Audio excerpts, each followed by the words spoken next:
మగాడిలో స్త్రీ వీటిని చూసే ఇష్టపడుతుంది. అవేంటో తెలుసా?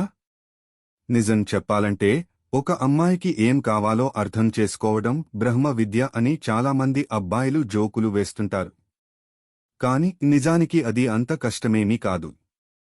మనం సినిమాల్లో చూసినట్టు వాళ్లు కేవలం సిక్స్ ప్యాక్ బాడీనో లేక లక్షల జీతాన్నో చూసి ఫిదా అయిపోరు.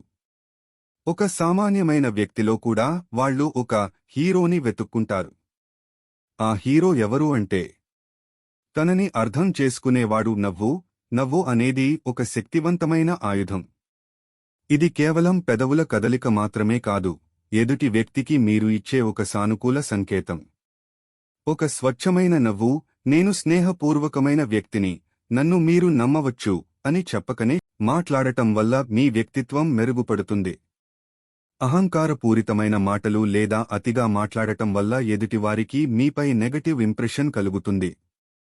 సంభాషణ అనేది ఒక వైపు నుండే సాగకూడదు, ఎదుటివారు చెప్పేది వినడం కూడా సంభాషణలో భాగమే. పదాల ఎంపికలో జాగ్రత్త వహించడం, ఎవరినీ నొప్పించకుండా మాట్లాడటం వల్ల మీరు ఒక పరిణతి చెందిన వ్యక్తిగా గుర్తింపు పొందుతారు.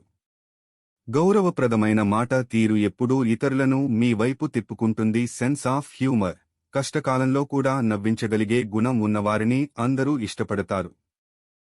ఉండటం వంటివి మీ సంస్కారాన్ని తెలియజేస్తాయి.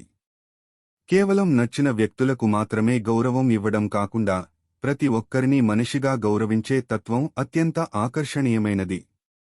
మహిళలు ముఖ్యంగా పురుషుడు ఇతరులతో ఎలా నడుచుకుంటున్నాడు అనే విషయాన్ని చాలా నిశితంగా గమనిస్తారు. వాయిస్టోన్, మీరు ఏం చెబుతున్నారు అనే దానికంటే ఎలా చెబుతున్నారు అనేది చాలా ముఖ్యం.